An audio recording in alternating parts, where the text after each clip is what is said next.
Bonjour à tout le monde. Alors ce soir, il était prévu que nous abordions le concept de l'Immaculée en nous et aussi du dogme que la religion chrétienne euh, fête dans la célébration du 8 décembre pour l'Immaculée Conception de Marie, mère de Jésus. Alors il ne faut pas confondre la naissance de l'enfant Jésus qui a été conçu aussi par l'Esprit et la conception immaculée dans le sein de la mère de Marie, qui est donc Anna, et notre conception aussi à nous, tout aussi immaculée dans la matrice originelle. Alors, je vais demander à l'ange maître par quoi il veut vraiment aborder ce thème qui qui a été largement aussi diffusé dans les enseignements et qui a fait beaucoup débat. Pourquoi il a fait beaucoup débat? Parce que cela, justement, a eu une trop appartenance à la religion. Alors, le culte, qu'il soit dévoué à une personne comme celle de Marie, au temps de la Bible, ou à d'autres époques comme Isis chez les Égyptiens, chez les Perses, chez les Hindous, pour Vishnu, Krishna, qui sont des déités. Et il y a aussi des déités euh, romaines, hein.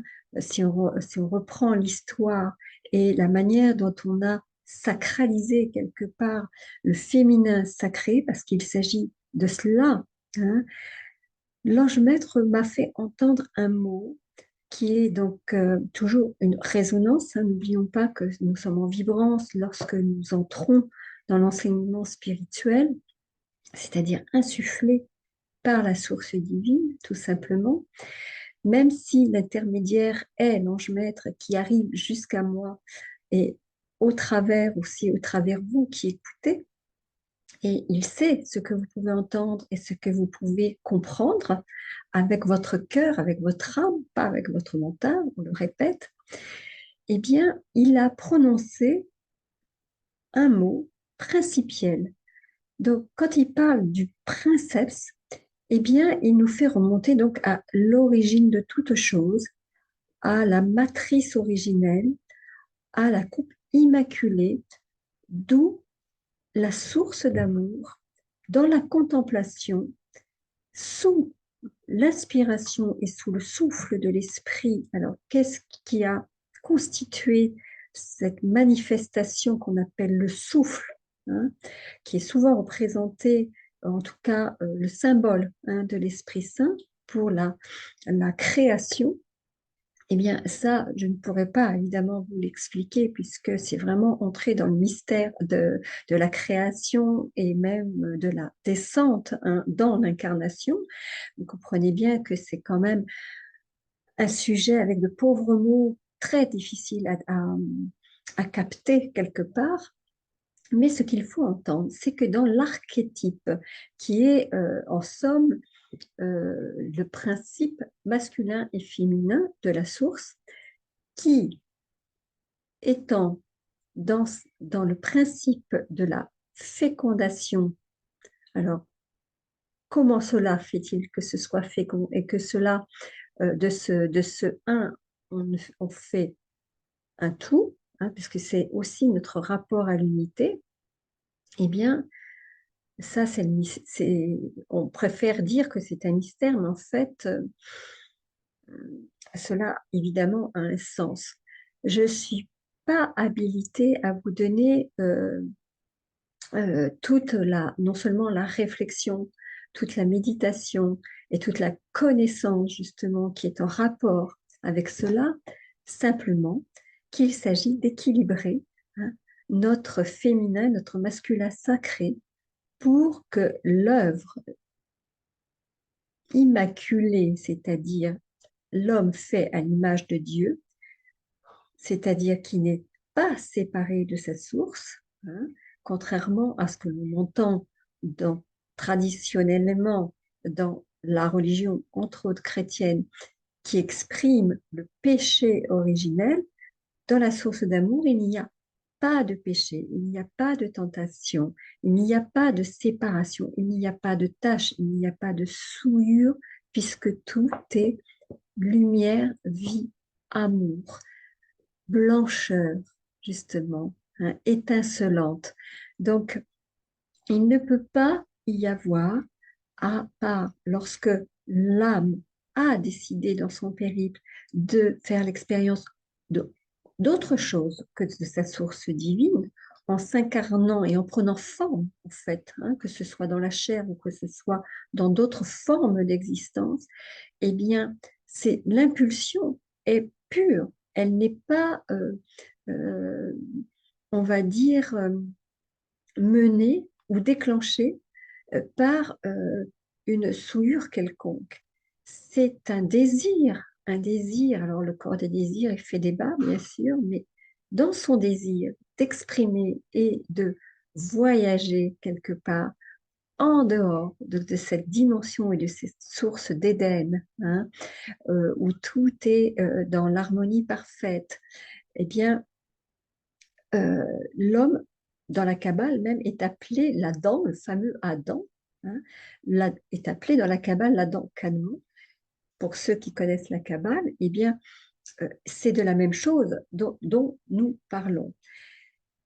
Et dans la conception de cet être merveilleux qui a porté le Verbe, qui est Marie, eh bien, Marie, elle, n'aurait pas été, évidemment, elle aussi, dès sa conception, touchée par ce désir de connaître autre chose que la divinité dans sa forme la plus pure, on va dire, la plus belle, la plus innocente et la plus humble en tout cas, puisque cela se destinait à être au service de l'humanité.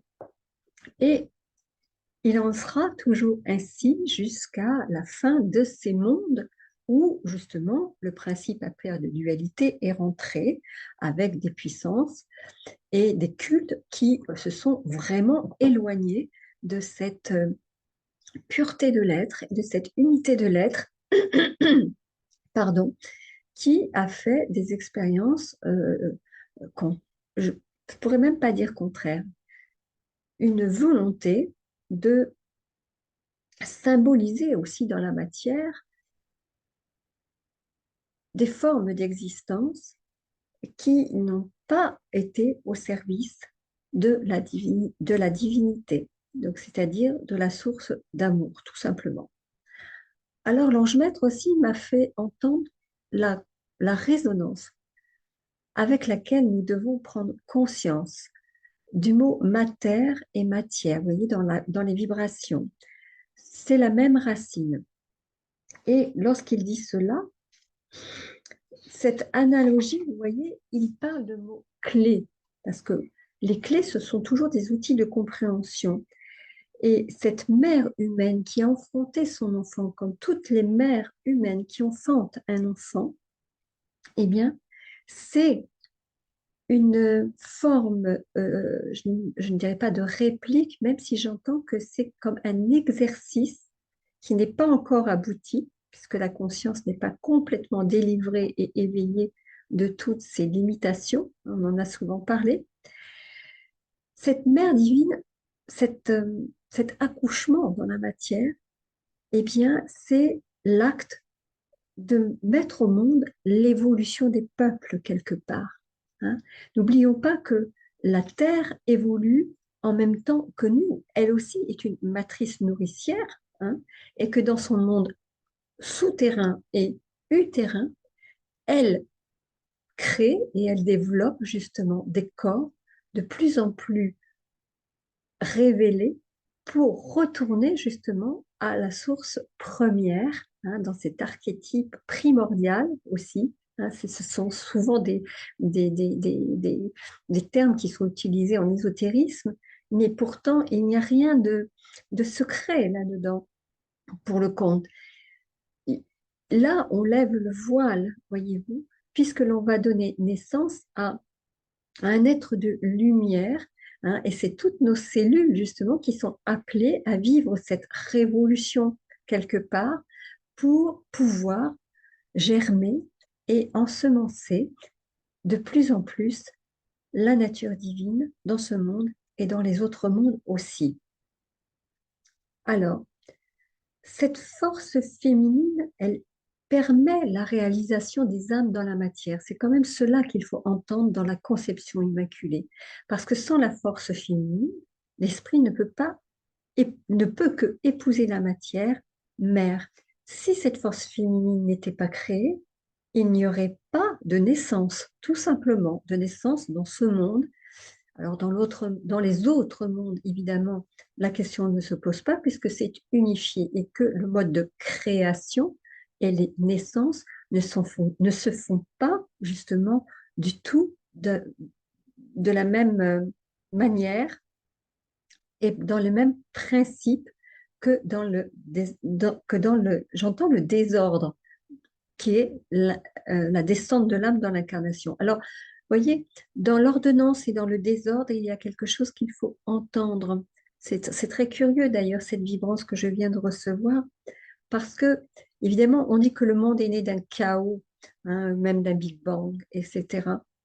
Mais cette naissance au monde, qu'elle soit créée euh, d'une volonté qui nous dépasse, bien sûr, hein, si l'on parle de la source, pour ce que moi j'ai à entendre et à comprendre, et que je suis autorisée aussi à vous transmettre, eh bien, c'est, c'est un petit peu comme un chant comme un chant d'amour quelque part, un chant d'éveil. Je n'entends pas autre chose.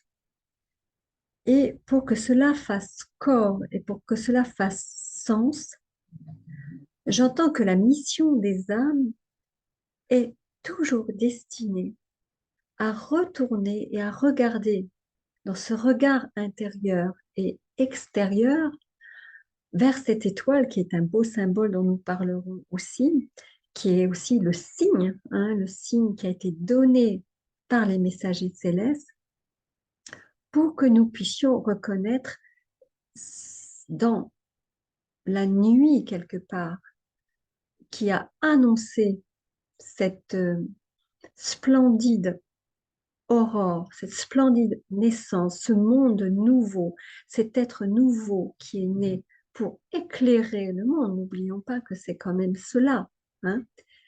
Et ce sera toujours, toujours dans cet avènement que cette annonciation sera faite. À la différence, c'est que cette annonciation, quelque part, hein, qui a été incarnée par l'archange Gabriel, mais nous ne savons pas dans quelle mesure, hein, dans l'histoire, Marie, mère de Jésus, aurait entendu de l'intérieur comme un murmure ou de l'extérieur une manifestation de l'ange dans la matière qui s'est réellement matérialisée de façon à ce que Marie puisse reconnaître donc qu'elle était en présence de cet être à qui elle a posé des questions, vous voyez, et ça aussi, nous sommes appelés à nous dire, lorsque nous sommes dans cette rencontre, nous sommes invités à parler, à communiquer avec notre source, avec les émanations de la source, que sont aussi ces êtres superbes, que sont les anges. Et le culte de Marie, donc, entraîne les personnes qui sont dans ces croyances à vénérer une personne extérieure, alors que tout se passe même, vous voyez, dans ce magnifique événement qu'est Noël, qui veut dire la venue, hein, quelque part, la naissance, eh bien, euh, il s'agit d'une spiritualité toujours, donc, qui se vit en passant justement de l'intérieur vers l'extérieur. On ne peut devenir lumière que si nous avons vécu nos ombres, hein, voilà, jusqu'à ne plus estimer et ne plus être dans le désir justement d'autre chose que notre divinité. C'est un petit peu ça quand même le message que les êtres de lumière veulent nous transmettre. Et à ce titre-là, eh bien, il y a un message que je vais redonner parce qu'il avait été donné en décembre, je crois que c'était 2011 ou 2012, hein, peu importe. Alors, je vous le montre, il était sur mon site à l'époque. Alors, vous voyez qu'il y a un superbe ange avec une belle guirlande, parce que ça, c'est le symbole aussi de la reliance. Et j'ai entendu plusieurs fois, et ça, je suis obligée un petit peu de vous le donner. On me pousse à vous le souffler quelque part. Vous voyez, c'est le souffle, c'est quelque chose d'extraordinaire, puisque ça donne vie, ça oxygène tout, ça allège tout, ça éclaircit tout. Et j'ai entendu le chant sublime, une fête extraordinaire. Et j'ai entendu les anges et les êtres qui sont dans leur demeure céleste, justement, donc nos chers disparus, bien sûr, comme on les appelle, mais tous nos frères et sœurs de lumière qui nous ont devancés, nos familles célestes aussi, qui ont fait le périple aussi plusieurs fois, hein, entre divers mondes et qui continuent à nous aider, à nous informer, à nous envoyer justement les messagers pour que nous puissions vivre notre incarnation dans le meilleur des mondes, hein. Eh bien, je les ai entendus fêter, célébrer, et j'ai entendu euh, la réjouissance, hein. Réjouissez-vous. J'ai entendu plusieurs fois, réjouissez-vous, fêtez-nous comme nous vous fêtons. Et la meilleure façon, justement, d'être un cadeau pour cette venue au monde, eh bien, c'est de leur exprimer tous nos vœux. Et le cadeau qu'ils nous font en retour, c'est de les exaucer. Et cela, rester dans l'assurance et dans la confiance que tout sera exaucé en temps voulu. Ne croyez pas.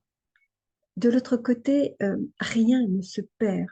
Et ça, il faut toujours l'avoir comme une lampe de sagesse devant notre regard lorsqu'il se trouble quelque part.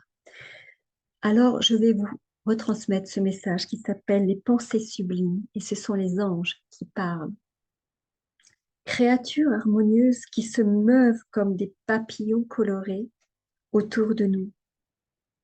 Toujours depuis le moment où nous avons été conçus, jusqu'à la fin de notre parcours sur Terre, toujours. Nos fragilités, nos faiblesses sont bien connues, conçues spécialement pour nous accompagner, nous aider en toute occasion. Nous découvrirons nos amis célestes, leur monde étincelant de couleurs intenses, de parfums délicats et de très douces mélodies qui nous émeuvent. Ils ont un visage, le visage de l'infini, qui prend le nôtre dans leur regard. Ils nous offrent le nom qui nous convient.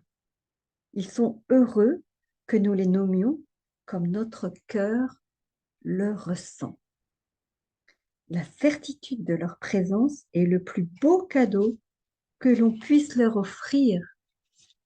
Ils enseignent et certains racontent la vie du ciel. Ces merveilleux récits apparaissent pour certains comme des fables, et pourtant, ils sont la réalité. Ils protègent les plantes, les animaux, les cités, les maisons, les nations. 3 petits points de suspension. Pour nous communiquer leur aide et leur protection, ils n'ont pas d'ailes, de plumes pour voler à notre secours. Leurs ailes, ce sont leurs sublimes pensées, splendides, car dans la pensée unique du Créateur, leur multitude est infinie. Pour ceux qui m'assistent, il y a eu un qui signe celui que tu aimes, un amour profond, une grande amitié m'unissent à lui. Il me parle, il m'enseigne. Chers amis, au-delà de nous, il existe une vie faite d'esprit et de lumière, une vie d'amour et de pensée. dans cet esprit de Noël. Je voulais aussi vous communiquer avant de finir, je ne sais pas si ce volet est réellement fini comme d'habitude, peut-être que nous y reviendrons dans les jours prochains. Ce matin, lorsque je partais tout simplement faire mon marché, je prends souvent un raccourci au travers du cimetière de ma commune. Et lorsque je traverse ce cimetière,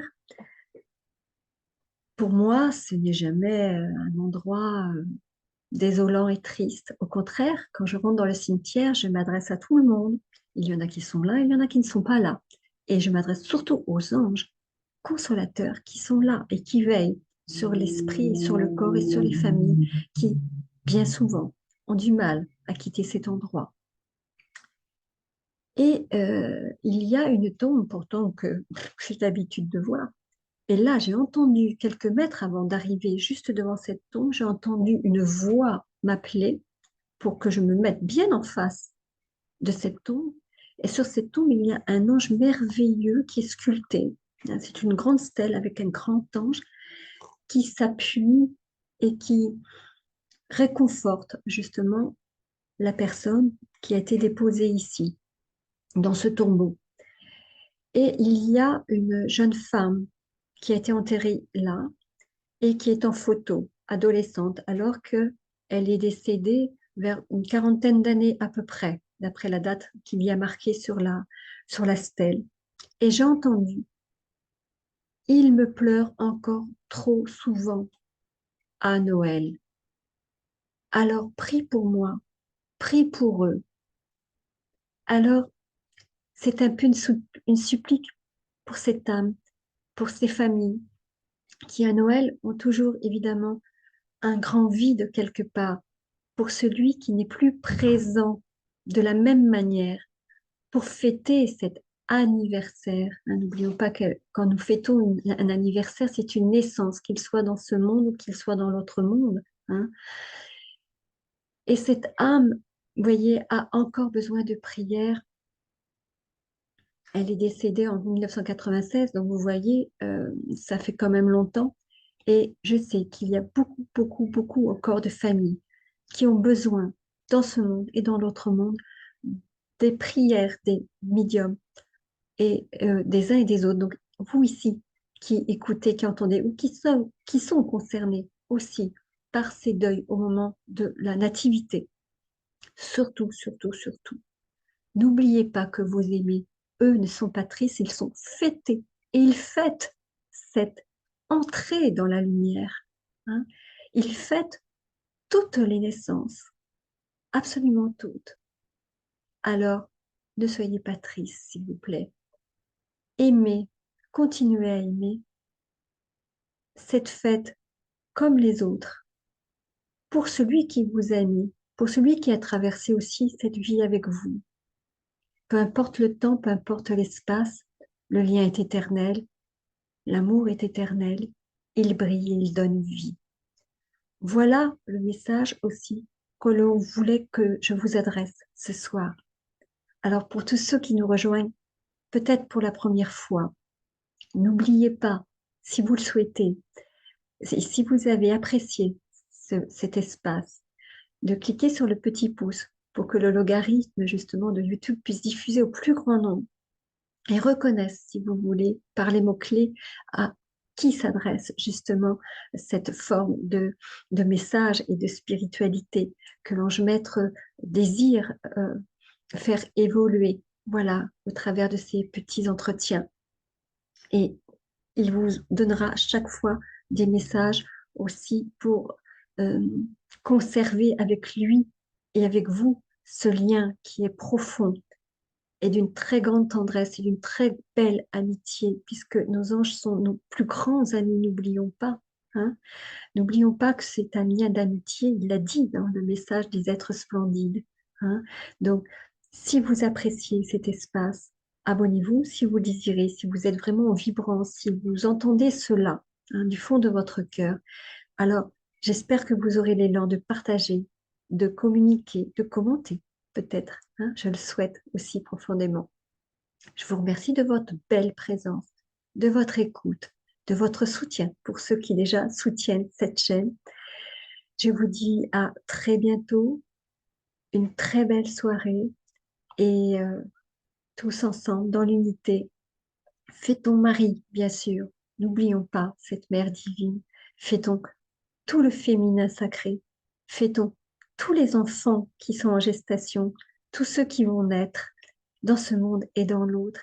Et je reviens vers vous pour vous parler de cette venue extraordinaire dans le monde, en la personne, bien sûr, de Jésus, mais dans tous les êtres, justement, qui portent cette belle énergie d'amour que nous sommes, cette grâce d'amour que nous sommes.